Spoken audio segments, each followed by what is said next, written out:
안녕하세요. 오늘은 제가 앞서 말씀드린 것처럼 비메모리 OSAT 관련해서 좋은 리포트가 나와서 그걸 중심으로 설명을 좀 드리려고 합니다. 제가 갑자기 이걸 좀 말씀을 드리려고 한 이유가 뭐냐면 그걸 갖다 유튜브 채널 같은 데서 굉장히 무책임하게 종목만 툭 던져놓고서 뭐 또 거기서 좀 한 발 더 나가는 사람들은 유료 회원 같은 것도 모집을 하죠. 그래 놓고서 뭐 책임감 있는 모습을 보여주는 일부, 정말 극히 일부 채널들은 뭐 괜찮다고 치더라도 진짜 무책임하게 떨어지는 거에 대해서는 언급도 안 하고 오르는 것만 이제 막 얘기하고 막 이런 행태가 전 너무너무 꼴보기 싫어가지고 개별 종목에 대해서는 저는 언급을 하지 않겠다, 지양을 하겠다라는 말씀을 드렸던 적이 있었어요.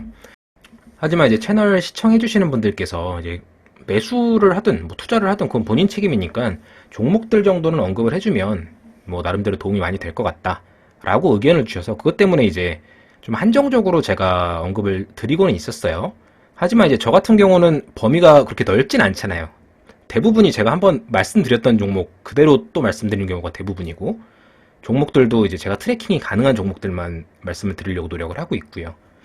그 와중에 최근에 이제 OSAT 관련된 회사들을 많이 말씀을 드렸는데, 뭐 예를 들어드리자면 하나마이크론, LB세미콘, 뭐 테스나, 네페스 뭐 이런 회사들 말씀은 많이 드렸는데, 제가 처음에 말씀드렸던 그 종목만 툭 던져놓고 무책임하게 이제 얘기하는 그런 상황이 되어버리는 건 아닌가 하는 생각이 문득 들고 있는 찰나에, 그 찰나에 이제 또 좋은 리포트가 또 나온 것도 있고, 또 최근에 이제 여러분들하고 리포트를 같이 못 읽어본 것도 있고, 그러다 보니까 한번 이런 시간 가져보는 게 의미가 있지 않을까라고 생각을 했습니다. 또 이제 만약에 만에 하나 삼성전자 실적이 내일 잘 나와서 반도체가 출발을 해버리면 전반적으로 이게 상승장이 시작이 돼버릴 수도 있어요. 가능성이 뭐 아직은 그래도 엄청나게 높다고 보고 있진 않지만, 제가 말씀드린 것처럼 아직은 그래도 하방 쪽으로 외국인들이 방향을 잡고 있기 때문에 상방 쪽으로 크게 열려 있다고 보기는 어려워요.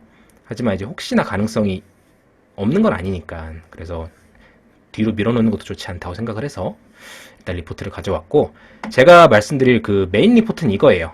그 어디냐, 현대차증권에서 박찬호 애널께서 이제 올려주신 리포트인데, 요거 말고 이게 4월 6일자, 그러니까 오늘 나온 리포트고요. 그 다음에 어제 나온 리포트가 또 있어요.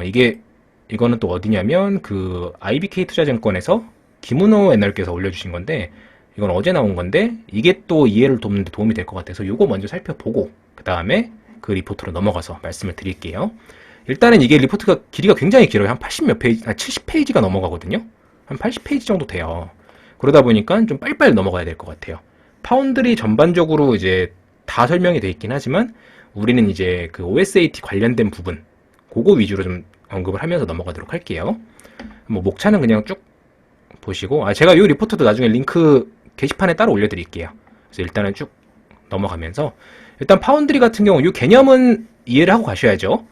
IDM하고 그 다음에 팹리스, 이 두 개는 좀 일단 이해를 하고 가시는 게 좋아요. 이게 뭐냐, IDM은 그냥 설계부터, 반도체는 설계를 해서 요걸 보시는 게 좋겠네요. 뭐 IDM, 뭐 IP, 팹리스, 뭐 파운드리, OSAT, 뭐 디자이너스 막 이렇게 있는데, 여기서 여러분 기억하실 거는 자주 나오는 용어가 우리나라에 해당되는 거는 IDM, 팹리스, 파운드리, OSAT 이 정도만 아시면 돼요. IDM 같은 경우는 삼성전자 같이 설계부터 그냥 뭐 제조하고 막 이런 거 시작부터 끝까지 다 하는 애들을 IDM이라고 합니다. 하이닉스도 여기에 해당이 되고요. 그다음에 팹리스는 뭐냐면 여기 팹이 이제 공장이라고 생각을 하시면 돼요. 설계만 하는 거예요. 그러니까 리스는 이제 없다는 얘기잖아요. 그러니까 공장이 없다는 거예요. 만들 수는 없는데 설계만 하는 거. 그러니까 우리나라는 이쪽은 그렇게 많지는 않아요. 근데 어쨌든 팹리스는 설계만 하는 데다. 용어 차원에서 그냥 이해를 하시라는 거고요. 그 다음에 어디 갔냐, 파운드리. 그러니까 얘네는 설계만 하는 거고요. 얘네가 설계를 해서 주문을 넣으면 그걸 파운드리 얘네가 만들어주는 겁니다. 그렇게 이해를 하시면 돼요. 그리고 OSAT는 이제 파운드리 좀 이따가 뒤에서 좀 더 자세히 나오니까 거기서 설명을 드릴게요. 그래서 일단은 팹리스는 이렇게 하고, 그 파운드리 업체의 외주를 맡겨 생산한다, 이 정도로 이제 이해를 하시면 될 것 같아요. 그러니까 이게 뭐냐면 퀄컴이나 이런 데는 설계는 되게 잘하는데 미국 회사들이 팹리스 쪽은 압도적인 1등이에요. 근데 만들 기술이 없어요. 그러니까 머리는 되게 앞서 있는데 얘네들이 만들 만한 기술력이 없어가지고 그것 때문에 못 따라가는 거죠. 그래서 이제 대만이나 이런 TSMC 쪽에 맡기는 거예요. 삼성전자나 이런 파운드리에다가.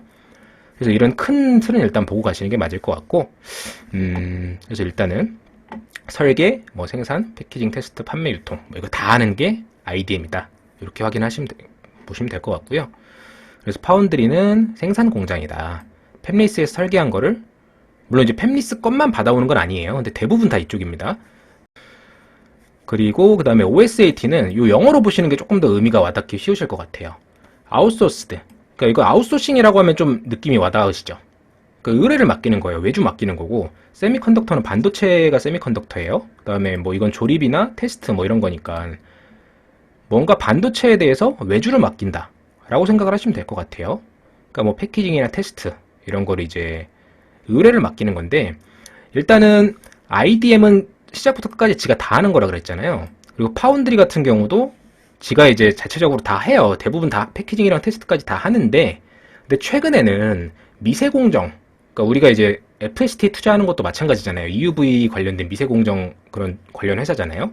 미세공정 쪽이 주목을 받다 보니까 아무래도 전문화가 부각이 되기 시작을 했어요. 뒤에서 또 얘기가 나오긴 하는데, 메모리 반도체 쪽은 소품종 대량 생산 쪽이 메인이다 보니까 거기는 이제 내재화, 그러니까 이런 후공정 쪽까지 내재화가 돼 있는 경우가 많았어요. 그래서 OSAT 쪽이 돈이 잘 안 되는 경우가 많았습니다. 그러니까 이것만 하는 회사들이. 근데 최근에 비메모리 쪽, 특히 미세공정 쪽으로 점점 가면 갈수록 얘네들이 경쟁력을 갖추고, 또 이제 파운드리나 IDM 이런 애들도 이쪽으로 외주를 주면서 본연의 업무 그쪽에 좀 더 집중을 하고 그쪽에 투자를 집중을 하는 그런 움직임이 나오고 있습니다. 그래서 그것도 뒤쪽에서 좀 자세히 나오니까 거기서 좀 말씀을 더 드릴게요. 그래서 메모리 시장은 뭐 D램이랑 뭐 낸드 뭐 이런 거 있는데, 이런 거 관심 있는 분들 따로 다운받아서 한번 읽어보시는 걸로 하고 쭉 넘어갈게요. 반도체 시장도 이렇게 있고, 우리는 지금 보려는 건 이제 비메모리 쪽이고 파운드리랑 그 OSAT 쪽이니까 일단은 넘어갈게요. 파운드리 매출은 IDM이랑 파운드리 두 곳에서 발생한다 뭐 이런 얘기 있는데, 뭐 크게 뭐 의미 있는 건 아니고 따로 읽어보세요. 파운드리 시장 규모는 굉장히 크다 뭐 그런 얘기고, TSMC가 거의 뭐 절반 정도 차지하고 있고 2등이 삼성 파운드리다. 세 번째가 글로벌 파운드리, 이게 미국 회사고요. UMC 대만 회사, SMIC 이게 이제 그 중국 회사, 그리고 DBI텍도 여기 보이네요. 이런 식으로 이제 쭉 있는데, 이것도 뒤에서 나오긴 하지만 이 두 회사가 사실상 미세공정 가장 앞서 있고요. 그 다음에 이제 그 인텔이 또 이제 뛰어들겠다 막 이런 얘기를 했었어요, 얼마 전에. 근데 인텔이 미세공정까지 뛰어들겠다, 그러니까 5나노 이하 공정까지 뛰어들겠다라고 얘기는 하고 있지만, 사실상 시간적으로나 비용적으로나 얘네 둘 따라오긴 쉽지 않을 것 같아요. 그래서 기술 격차가 꽤 많이 날 것 같고, 요 지금 3등이랑 얘네가 3등이죠. 죄송합니다. 이게 순서가 이렇게 돼 있어가지고, 어쨌든 요 지금 그 1, 2위 그룹이랑 3위 그룹들, 얘네들하고도 격차가 꽤 많이 나요. 그런 상황에서 인텔이 들어온다고 해서 과연 걔는 얘네들이랑 경쟁을 해야지 이쪽이랑 경쟁을 할 거라고 지금 보고 있는 그런 상황은 아니에요. 그 정도만 머릿속에 넣고 뒤로 넘어가면 될 것 같습니다. 넘어가 볼게요. 그래서 뭐 시장 규모가 뭐 어쩌고저쩌고 돼 있다, 그냥 되게 크다, 좋다 뭐 이런 얘기하는 거고, 웨이파 관련된 것도 관심 있는 분 한번 읽어보시고요. 쭉쭉 넘어가야지, 안 그러면 시간이 1시간이 넘습니다. 그렇게 너무 길게 되면은 여러분들 지루해서 집중력이 흐트러져요. 그래서 영상 길이를 적당히 유지하는 것도 제가 해야 되는 그거니까, 뭐 어쨌든 EUV 투자에 따른 영향으로 EUV는 대당 2,500억 원 이렇게 써 있는데, 이게 아마 EUV 그 노광 장비 얘기하는 것 같아요. 이게 굉장히 비싸잖아요, 장비가. 그렇다 보니까 아무래도 자본력이 안 되면은 애초에 투자 자체를 할 수가 없어요. 그리고 5나노 이하 공정에서는 EUV 공정이 무조건 들어가야 됩니다. 그렇기 때문에 이제 그 공정이 미세 공정으로 가면 갈수록 양극화가 더 심해지는 거죠. 결국 이제 잘 나가는 뭐 TSMC나 삼성전자 이런 데처럼 자본력도 갖추고 있고 기술력도 갖추고 있는 애들이 돈이 되는 미세 공정들 다 싹쓸이 해갈 거고요. 돈이 안 되는 덜 미세 공정, 뭐 7나노, 10나노 막 이런 거, 물론 이제 10나노, 7나노도 굉장히 미세 공정이에요, 지금 상황에서는. 그 밑에 것도 이제 지금 많이 만드는 상황이기 때문에, 어쨌든 근데 그 밑에 거 그런 것도 이제 그런 쪽으로 이제 다른 애들이, 그 밑에 3위 그룹 애들 있죠, 그 밑에 애들이 많이 가져가는 그런 움직임이 나오겠죠. 그래서 일단은 5나노 가격은 7나노 대비 2배가 넘는 상황이다, 뭐 이런 상황이다, 그런 얘기예요. 그래서 뭐 공정이 이제 더 미세화가 되면 될수록 가격이 또 빗뛴다 이 얘기를 하고 있는 거고, 그래서 우리가 FST도 주목을 하고 있는 거잖아요. EUV 펠리클 나오면 굉장히 파급력이 클 것이다 그 얘기하고 있는 거고, 요 정도 보시면 될 것 같고 빨리 넘어갈게요. 쭉 넘어가면 이건 뭐 고객사 관련된 거니까 메모리 쪽은 중요하진 않아요. 반도체 수급 현황, 뭐 공급이 많이 부족하다 이 얘기는 많이 알고 계시잖아요. 이걸 가지고 우리가 이제 투자를 하고 있는 상황이니까. 보시면은 정전 및 화재, 그러니까 대만 쪽에서도 최근에 정전이랑 화재 이런 게 되게 많이 일어나고 있거든요. 그러니까 TSMC 쪽도 그렇게 화재가 많이 일어난다는 얘기는 거기도 얼마나 공장을 풀가동을 많이 하면 그런 상황이 일어나겠어요. 물론 이제 뭐 물도 좀 부족하고 가뭄도 일어나고 막 이런 것도 있긴 하겠지만, 어찌 됐든 간에 거기도 이제 공장을 열심히 돌리고 있다는 얘기잖아요. 거기다가 이제 또 정전 문제도 있었고 뭐 이런 거 어쨌든 여러 가지 이유로 인해서 공급이 부족한 상황이다. 그래서 어쨌든 이것 때문에 가격을 지금 올리려는 움직임이 계속 나오고 있어요. 4월 달부터 TSMC는 납품 단가를 30%씩 올리고 있습니다. 올리겠다고 선언을 했고 실제로 올렸어요. 삼성전자도 마찬가지일 거고, 그 영향으로 이제 그 외주 후공정 업체들도 가격을 당연히 올릴 겁니다. 뒤에서 또 나오니까 그거는 그때 가서 말씀을 더 추가적으로 드릴게요. 어쨌든 파운드리 업체 이슈로 쇼티지 상태로 전환이 되고 있다. 그 다음에 차량용 디스플레이 관련 반도체가 부족한 상황인데, 이거를 반도체가 부족해서 못 팔면 일단 더 팔아야 돈이 되는 거잖아요. 못 팔면 돈이 안 되는 거잖아요. 근데 어쨌든 파운드리 산업에서 매출 비중이 낮은 애들이에요, 얘네들은. 그래서 이제 차량용 반도체를 많이 안 만들었던 겁니다. 그래서 지금 반도체가 부족한 것도 맞고요. 그래서 그렇게 연결을 좀 지으시면 돼요. 그래서 지금 파운드리 쪽에서 매출 쪽에 타격이 별로 없어요. 급한 건 이제 차량용 반도체 공급 받는 애들이죠. 파운드리 회사들은 전혀 이제 쫄릴 게 없습니다. 원래 이제 돈이 안 되니까 많이 안 만들었던 거고, 부족하니까 제발 우리한테 좀 만들어 달라 이렇게 사정사정 하는 건 완성차 애들, 이거 차량용 반도체 공급 받는 애들이다 그 얘기하고 있는 거예요. 그 정도 보시면 될 것 같고, 빨리 넘어가야 우리 본론으로 들어갈 수 있으니까 쭉쭉 넘어갈게요. 이거 되게 좋은 리포트예요. 그래프들도 굉장히 많고, 그래서 이제 시간 되시는 분들은 한번 따로 체크해 보세요. 그리고 이제 개별 회사에 대한 이건데, 우리가 여기다 투자할 건 아니니까 이걸 다 이렇게 보실 필요는 없을 것 같아요. TSMC 정도만 간단하게만 보고 넘어갈게요. 뭐 TSMC가 뭐 이렇다, 고객들이 뭐 애플, 퀄컴, 브로드컴 뭐 이렇게 여러분들 많이 들어보신 엔비디아, 뭐 AMD 이런 데들 잘 나가는 회사들은 거의 TSMC 고객사라고 보시면 돼요. 삼성전자는 아무래도 경쟁사인 경우도 많잖아요. 그러다 보니까 삼성 파운드리에다 맡기기가 좀 그렇겠죠. TSMC는 이제 파운드리만 하는 데니까 아무래도 그런 쪽에서 경쟁력이 있을 거고, 당분간은 그런 핸디캡을 삼성에 안고 가야 되기 때문에 그런 부분은 있다. 그거는 참고를 하셔야 되고요. 그다음에 얘네들은 지금 중국에서 이제 대표 주자로 키우고 싶어서 본인들이 이제 삼성전자나 뭐 TSMC처럼 5나노 이하 공정도 하고 싶다라고 희망을 하는데요. 지금 우리 럼프 형님께서 중국 쪽에다가 반도체 이거 못 주게 막아놨어요. 그래서 ASML 형님들이 얘네가 아무리 비싼 돈을 줘도요, 이쪽에다 수출을 못 합니다, 지금. 그리고 바이든 형님도 이제 그거 그대로 유지를 하고 있고요. 그래서 얘네들은 네덜란드 형님들이 팔 수가 없어요. 그래서 그냥 얘는 자동으로 배제가 됐기 때문에 그냥 무시하셔도 됩니다. 얘는 미세공정 진입 자체를 못 해요.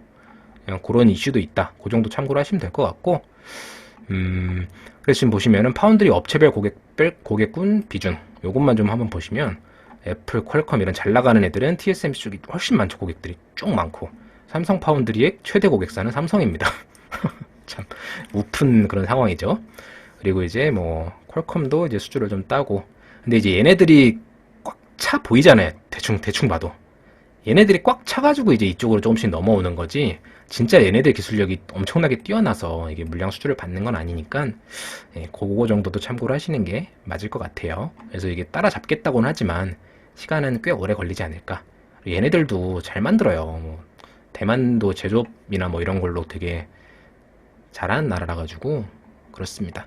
어쨌든 뭐 EUV에 대한 내용도 있는데, 우리는 FST 투자하시는 분들도 많이 계시니까 관심 있는 분들은 꼭 한번 읽어보시는 거 나쁘지 않습니다. 지금 우리가 기술력이 EUV 쪽으로 넘어가고 있으니까. 하이닉스 같은 경우도 그 D램 공정에다가 EUV 넣으려고 하고 있죠. 하이닉스가 되게, 삼성전자는 이제 EUV 이런 거 기계 샀다고 공시 같은 거 따로 안 하거든요. 근데 하이닉스는 우리 이거 기계 샀다 이러면서 자랑하면서 공시도 올리고 하더라고요. 그래서 그거 보고 참 아, 하이닉스 되게 자랑하고 싶었구나 이런 생각이 들었는데 어쨌든 뭐 잘하는 거죠. 여기 보시면은 TSMC가 지금 가장 많은 물량을 보유를 하고 있고 삼성전자도 이러하다. 하이닉스도 지금 추가 예정인데 일단은 파운드리용으로 사용하는 거는 요 두 군데다.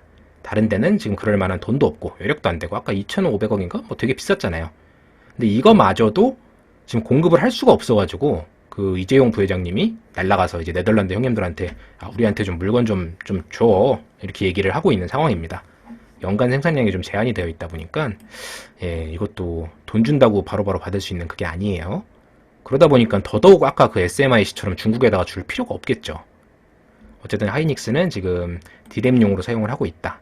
삼성전자도 사용을 하고 있는데 어쨌든 지금 우리가 주목할 그 돈이 되는 쪽은 파운드리 쪽이다. 그거 보시면 될 것 같습니다. 그래서 일단은 지금 예, 뭐 SEC가 삼성 일렉트로닉 코퍼레이션 뭐 이런 거겠죠. 삼성전자인데 뭐 TSMC가 압도적으로 많고 점점 더 많아질 거고 삼성전자도 점점 늘리겠지만 일단은 그래도 TSMC가 가장 앞서 있다. 그렇게 보시면 될 것 같습니다. 그래서 이 밑으로 7나노 이하 공정이 필요한데 5나노 이하 그리고 3나노 뭐 그렇게 밑으로 갈 때는 파운드리 유지할 때 EUV가 무조건 필요하다. EUV 펠리클 무조건 필요하겠죠. 지금 물량이 이 정도만 얘기하고 넘어가고요. 그 다음에 OSAT 요거 이제 본격적으로 나옵니다.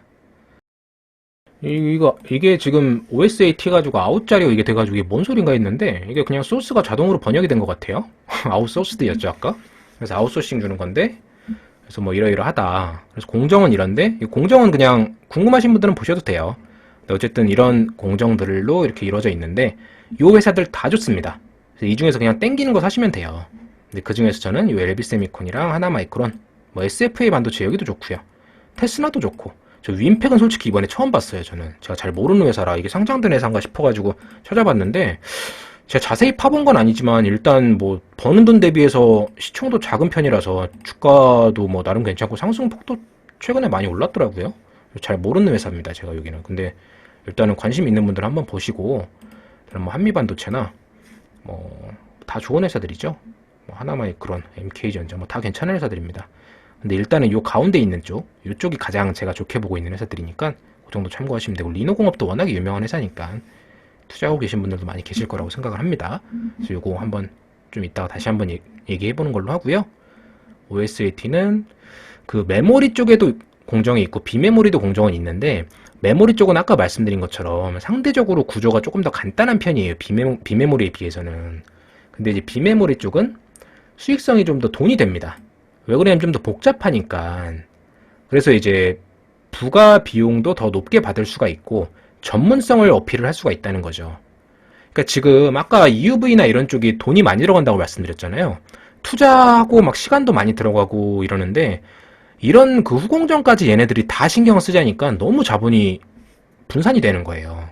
그러니까 차라리 이쪽은 얘네들이 전문성을 갖추고 있으니까 우리나라 OSAT 회사들도 기술력 되게 좋거든요. 그러니까 얘네들한테 그냥 외주 줘버리고 우리는 그 앞에 공정 쪽에 집중을 하겠다. 지금 이런 상황입니다.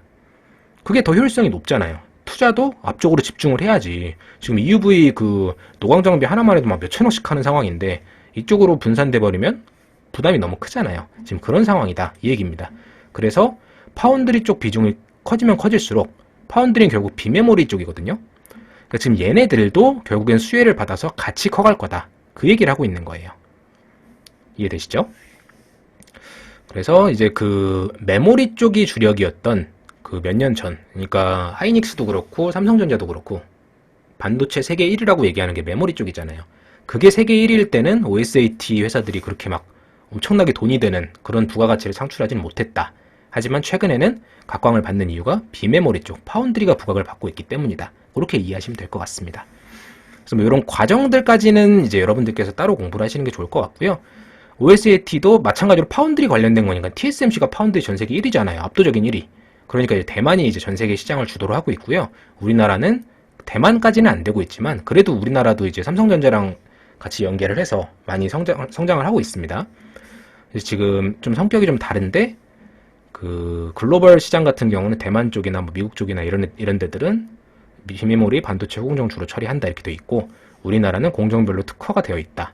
그래서 이제 같은 비메모리 그 후공정 OSAT라고 이제 나눠져 있긴 한데, 그래도 개별 회사들이 특화된 분야가 조금씩 달라요. 하나마이크론도 좀 다르고, 뭐 네페스도 좀 다르고, 테스나도 좀 다르고, 뭐 엘비스메콘도 좀 다르고 이런 식이에요.